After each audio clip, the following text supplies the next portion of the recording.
Hello everyone, welcome back to Learn with Surya and today we are going to discuss about Hadoop ecosystem. Hadoop ecosystem क्या होता है? तो यार video को like and channel को subscribe कर लेना ताकि ऐसी ही वीडियोस आपको मिलती रहें। और यदि इसके आपको नोट्स चाहिए जो ये स्लाइड्स हैं तो आप नीचे से डाउनलोड कर सकते हैं डिस्क्रिप्शन से। तो चलिए शुरू करते हैं यार। Hadoop इकोसिस्टम क्या होता है? Hadoop is an open source framework for storing and processing large scale data across distributed cluster using commodity hardware। तो यार Hadoop तो एक ओपन सोर्स फ्रेमवर्क है जो लार्ज स्केल डेटा को डिस्ट्रीब्यूटेड क्लस्टर्स में स्टोर और प्रोसेस करने के लिए यूज़ किया जाता है। ये नॉर्मल जो लो कॉस्ट कमोडिटी हार्डवेयर पर भी स्मूथली काम करता है। कौन? हडूप की बात की। अब Hadoop ecosystem is a suite of tools and technologies built around Hadoop's core components. यानी कि जो हडूप इकोसिस्टम है बेसिकली हडूप के कोर कंपोनेंट जैसे HDFS, YARN, map reduce and Hadoop common, इनके आसपास बनाया गया टूल्स का एक बड़ा सेट है जो data storage, processing, injection, analysis और क्लस्टर मैनेजमेंट को इजी और पावरफुल बनाता है। ओके, सिंपल वर्ड्स में यदि हम समझे तो जो हडूप इकोसिस्टम है वो हडूप कोर कंपोनेंट्स और जो एक्स्ट्रा टूल्स है जैसे स्टोरेज, प्रोसेसिंग, एनालिसिस और मैनेजमेंट, इन सब से हडूप इकोसिस्टम बना हुआ है। Got it? So components of Hadoop ecosystem, क्या क्या कंपोनेंट्स हैं हडूप इकोसिस्टम के? So Hadoop ecosystem comprises several components that work together for efficient big data storage and processing. So यार HDFS, Hadoop Distributed File System, storage large data set across distributed nodes। तो क्या होता है Hadoop ecosystem में? ये काफ़ी सारे components का कलेक्शन है जो मिलकर बिग डेटा को इफिशिएंटली हैंडल करता है। पहला होता है हमारा HDFS। अब HDFS का काम होता है कि लार्ज डेटा सेट को मल्टीपल डिस्ट्रीब्यूटेड नोड्स पर स्टोर करना। अब जो हाई फॉल्ट टॉलरेंस है वो प्रोवाइड करता है HDFS। Yarn manages cluster resources and job scheduling. Yarn का काम होता है कि क्लस्टर रिसोर्स को मैनेज करता है और जॉब शेड्यूलिंग का काम यार्न संभालता है। Map reduce a programming model for base data processing.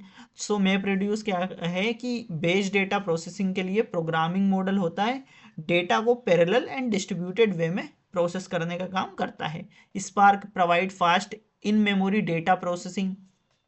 Spark क्या होता है कि फास्ट होता है, in memory data processing engine होता है। रियल टाइम और बैच में ये दोनों ही तरीके से डेटा को हैंडल कर सकता है। Okay, hive and pig, high level tools for quarrying and analysing large data set. अब हाइव एंड पिग क्या होते हैं? ये दोनों high level query and analysis के टूल्स होते हैं। हाइव जैसे मतलब SQL लाइक क्वेरीज होती है हाइव QL, और PIG जो होता है वो स्क्रिप्टिंग होता है। ओके, इस स्क्रिप्टिंग लैंग्वेज की तरह। Mahout and HBase, a no SQL database for real time read और राइट एक्सेस।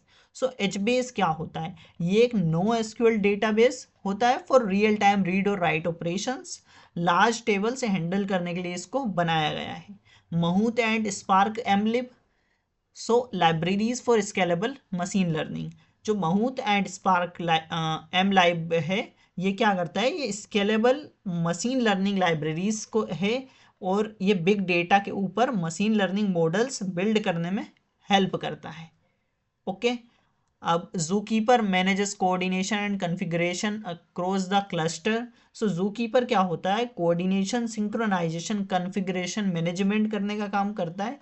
ये क्लस्टर के कंपोनेंट्स को एक जैसा मेंटेन रखता है। ओके, अब ये ऊजी है तो a workflow scheduler for managing Hadoop jobs. तो हडूप जॉब्स को सीक्वेंस में चलाने का काम करता है, मतलब एक तरीके से ऑटोमेशन का ये काम करता है। तो सिंपल यदि मैं बोलूँ तो ये सब क्या है? कंपोनेंट्स हैं हडूप इकोसिस्टम के। अब यहाँ पर आपको पूरे लिखने की ज़रूरत नहीं है, हम इनको डिटेल में समझने वाले हैं। नेक्स्ट लेक्चर में हम समझेंगे HDFS। ओके, सो डिटेल में वन बाय वन हम मोस्टली इसके कंपोनेंट्स को कंप्लीट करेंगे। तो चलिए आगे बढ़ते हैं। अभी हम देखते हैं कि the Hadoop ecosystem is a collection of tools and frameworks that work with the Hadoop to store, process, manage and analyse big data. तो एक बार और मैं बता देता हूँ कि जो हडूप इकोसिस्टम है ये क्या है, ये collection of tools and framework है डेट वर्क विद, जो कि हडूप के साथ क्या करता है, store, process and manage and analyse big data. अब ये किस क्या काम करता है कि डेटा को स्टोर, प्रोसेस और मैनेज और एनालाइज करने का काम करता है। इट इंक्लूड्स कंपोनेंट लाइक, अब क्या क्या कंपोनेंट्स होते हैं वो अभी हमने देखे। This tools extend Hadoop's capability to handle complex big data.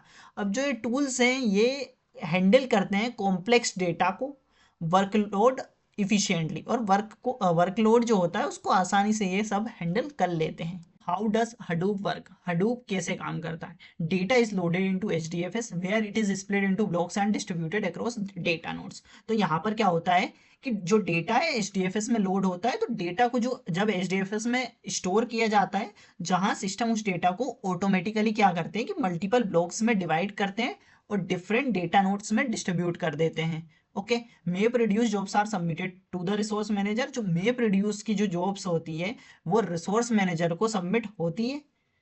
Okay, the job is divided into map task each working on a block of data. जब जॉब को मैप टास्क में डिवाइड किया जाता है तो जो पूरी जॉब्स होती है उनको मल्टीपल मैप टास्क में ब्रेक किया जाता है, एंड देन हर मैप टास्क एचडीएफएस के किसी एक स्पेसिफिक ब्लॉक पर काम करता है। ओके, अब मेप टास्क क्या करता है, map task produce intermediate result which are shuffled and sorted. Map task अपने अपने ब्लॉक ऑफ डेटा को प्रोसेस करके intermediate key value output generate करता है। अब वो यहाँ से की वैल्यू आउटपुट जनरेट करता है, reduce task aggregate results and generate final output. अब reduce task grouped intermediate data को कंबाइन, एग्रीगेट या समराइज करके फाइनल जो आउटपुट होता है वो जनरेट करके देता है, एंड देन जो आउटपुट होता है या तो एचडीएफएस में स्टोर किया जाता है या फिर किसी नेक्स्ट एप्लीकेशन को पास कर दिया जाता है। ओके, तो ये होती है हमारी वर्किंग। तो यार यही होता है हमारा हडूप इकोसिस्टम। अब यहाँ पर हमने देख लिया कि हडूप इकोसिस्टम क्या होता है, क्या क्या कंपोनेंट्स इसमें होते हैं। अब ये कंपोनेंट्स हम डीप में पढ़ रहे होंगे, एंड देन हमने देखा कि वर्क कैसे करता है हडूप। ओके, सो इस वीडियो में फिलहाल इतना ही, मिलते हैं नेक्स्ट वीडियो में, तब तक के लिए keep learning keep growing, thank you.